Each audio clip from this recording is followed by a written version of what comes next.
Greetings from Costa Rica. Let's talk about electricity. My name is Matt Rosenstiel, aka Costa Rica Matt, and today I want to not only go over the electricity availability part of construction here in Costa Rica, but also I want to give you some quick tips on paying your electric bills and trying to minimize them if you're buying property here in Costa Rica. First and foremost, it's important to understand that most of the communities where foreigners consider investing in Costa Rica to begin with have electricity, and that the network is probably already located at most of the properties that you would be considering as a foreign real estate investor. Electricity availability in Costa Rica would have been a larger issue 30 years ago or 20 years ago. Some parts of the country weren't electrified until the 90s, but nowadays, the long story short is that almost any property will already have electricity service to it. In purchasing real estate, you will see that people often request an electric availability letter, just like they would request a water availability letter.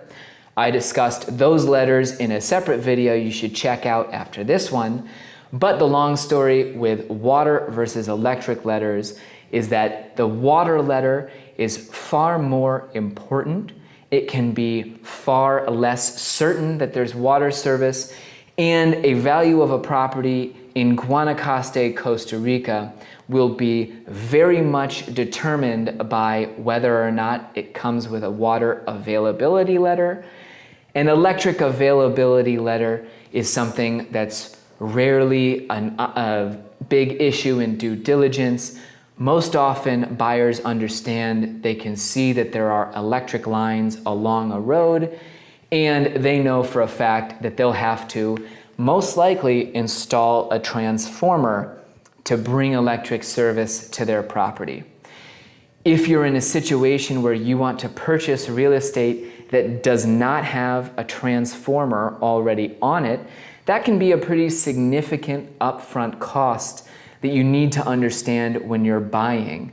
I've seen transformers cost anywhere from $3,000 to $6,000, though obviously their prices are going to vary greatly based on their size, capacity, and the date at which you're watching this video.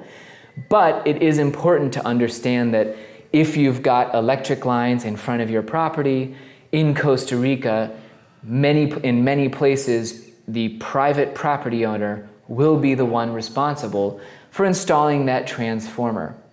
From there, in order to get electricity service for your construction site, you'll first have to go into your local electric provider's office. In our area, that provider is called Coopeguanacaste.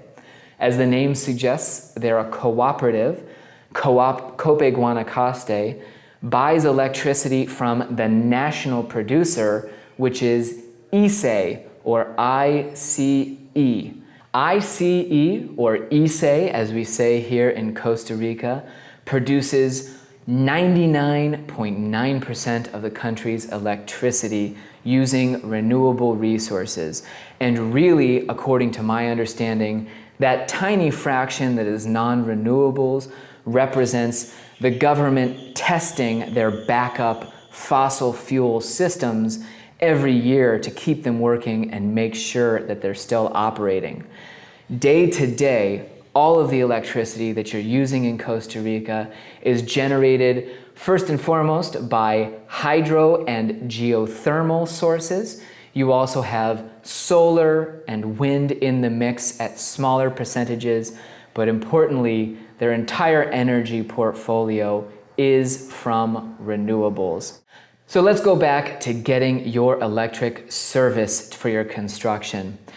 Once you've gone into your local provider's office, you request an inspection for your site, where essentially one of the officials from the electric provider will come out to the site and give you an exact idea of what needs to be installed as the prevista, or the setup for your meter. They'll give you a location. You'll work out exactly where you can put your meter box. And from there, you have to set up an adequate post and everything to put your electric meter on.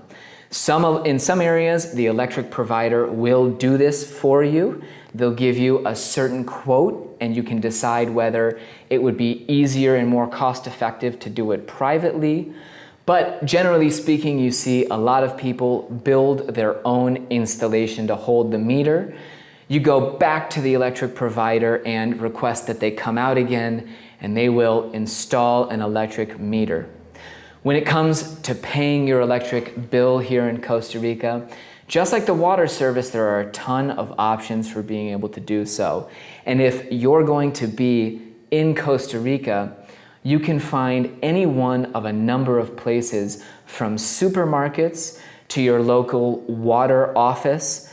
Even at times, different little schools will have times of the week where people can come and pay their local bills.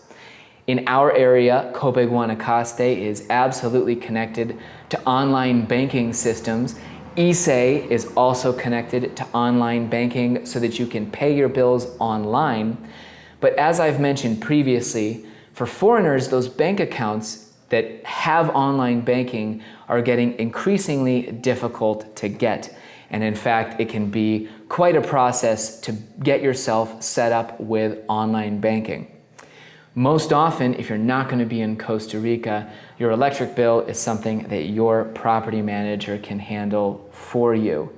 You'll be paying them month to month to cover all your bills, or if you're renting out the property, your manager will have an operating balance and can cover your utilities for you.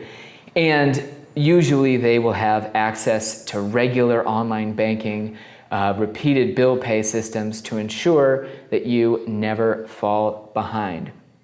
Most importantly, let's talk about where electric bills can come in. How much does electricity cost here?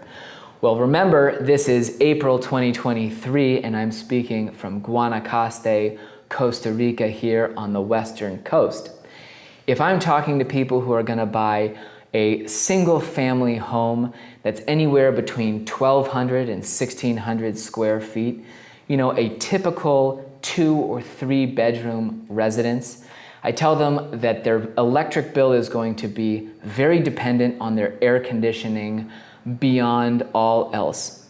If you use zero air conditioning in Costa Rica, which is possible even here where we have year-round temperatures in the 80s and 90s, your electric bill without any air conditioning in a single family home is only going to be $50 to $75 per month, even with a very nice fridge if you're working from home, and perhaps even with that very occasional air conditioning use.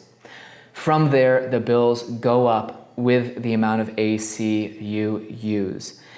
Almost everybody in Guanacaste has mini split units that are separate in different rooms.